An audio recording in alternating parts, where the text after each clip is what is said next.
कभी भी हिस्ट्री में बिहार में किसी इंडिविजुअल ने कोई मूवमेंट लॉन्च नहीं किया। जयप्रकाश नारायण की भी कहें अगर, स्टूडेंट्स मूवमेंट था, उनको इनवाइट किया गया था लीड करने के लिए, फिर नेशनली हुआ। एक इंडिविजुअल ने कोई मूवमेंट लॉन्च नहीं किया आज तक बिहार में, जो आप कोशिश कर रहे हैं। नहीं, देखिए, पहली बात तो मैं इसको मूवमेंट कहता ही नहीं हूं, मैं आंदोलन नहीं कर रहा हूं, क्योंकि मेरा आंदोलन और क्रांति में कोई यकीन नहीं है। अगर आप मानव सभ्यता के इतिहास को पढ़ेंगे दुनिया में, तो फ्रांस की क्रांति को अगर आप अपवाद के तौर पर हटा दें, तो पिछले 1000 साल के इतिहास में किसी आंदोलन और क्रांति से मानव सभ्यता के सृजन में कुछ बहुत बड़ा कंट्रीब्यूशन नहीं रहा है। उससे मानव सभ्यता का विकास नहीं हुआ। हाँ, आंदोलनों से आपने लोगों ने सत्ता से लोगों को हटाया है। जेपी का आंदोलन हुआ, उससे आपने इंदिरा जी को हटा दिया, लेकिन उससे नई व्यवस्था देश में नहीं बनी। अन्ना का आंदोलन हुआ, उससे कांग्रेस को हटाया, यूपीए की सरकार हट गई, लेकिन उससे नई व्यवस्था नहीं बनी। सृजन का एक अपना काल है और उसकी एक अपनी गति है। किसी चीज को बनाने की जो प्रक्रिया है वो लंबी है, इट्स ए स्लो बर्न।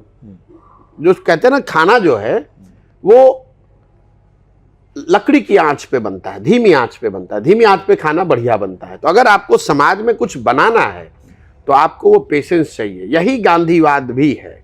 अगर आप गांधी को बहुत गहराई से उनकी सोच को देखेंगे, गांधी जब लौट कर आए अफ्रीका से, तो उन्होंने ये कभी नहीं कहा कि अंग्रेजों को यहाँ से भगा दो, उनका शासन खत्म कर दो। उन्होंने कहा कि जो अंग्रेज कर रहे हैं उनको करने दीजिए, पहले आप सेल्फ रिलायंट बनिए, अपने में वो वर्चूज बिल्ड कीजिए, छुआछूत से अलग हटो, अपने कपड़े खुद बनाओ, सेल्फ डिपेंडेंट बनो। और जो उनका सत्याग्रह के बाद जो पहला आंदोलन नॉन कोऑपरेशन था, वो भी कि भाई मैं आपके साथ कोऑपरेट नहीं करूंगा, आप शासन करना है करो, मैं कोऑपरेट नहीं करूंगा आपके साथ। उसके बाद उसकी डिग्री उन्होंने चेंज की, सिविल डिसोबीडियंस, अब मैं कोऑपरेट ही नहीं करूंगा, आपका अवहेलना भी करूंगा। फिर जाकर कहीं भारत छोड़ो आंदोलन जैसी बात हुई।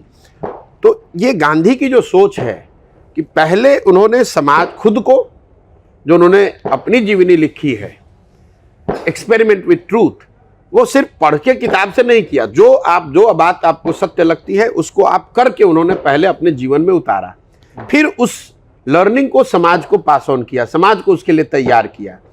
तो मैं यहाँ जो कर रहा हूँ कि जो मैंने 20 साल सीखा समझा है उसको मैं समाज में उतारने की कोशिश कर रहा हूँ। समाज ये समझे, और अगर समाज समझ लेगा उसके बाद बाकी सारी चीजें गौण हो जाएंगी। जाति, दल, समीकरण, नेता सब गौण है।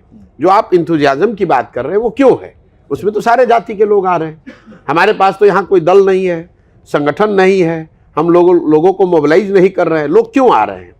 क्योंकि सही मायनों में उनकी जिंदगी जो है यहाँ पर त्रासद है। आप मुझे बताइए, आप किसी जाति के हैं, कौन नहीं चाहता है कि उसका बच्चा अच्छी जिंदगी बिताए? कौन नहीं चाहता है कि उसका जवान लड़का घर छोड़कर न जाए? कौन महिला नहीं चाहेगी कि उसका पति उसके साथ में रहे? तो ये कोई ऐसी बात नहीं जो प्रशांत किशोर डिस्कवर कर रहे हैं। मैं तो जाकर सिर्फ उनको ये बता रहा हूं, भैया ये सब चीज चाहिए तो एक बार तुम देश की चिंता थोड़े दिन के लिए छोड़ दो, जाति की चिंता छोड़ दो, राज्य की चिंता छोड़ दो, एक बार पहले अपने बच्चों की चिंता कर लो। एक बार तुम अपने बच्चों की चिंता कर लोगे, अगर आपके बच्चे पढ़ लेंगे, आपके बच्चे को रोजगार मिल जाएगा, तो उसकी आपकी जिंदगी भी सुधरेगी। और जब आपके बच्चे मजबूत होंगे, आपके बच्चे रोजगार पाएंगे, तो उससे आप मजबूत होंगे, समाज मजबूत होगा, और जब बिहार मजबूत होगा तो उससे देश भी मजबूत होगा।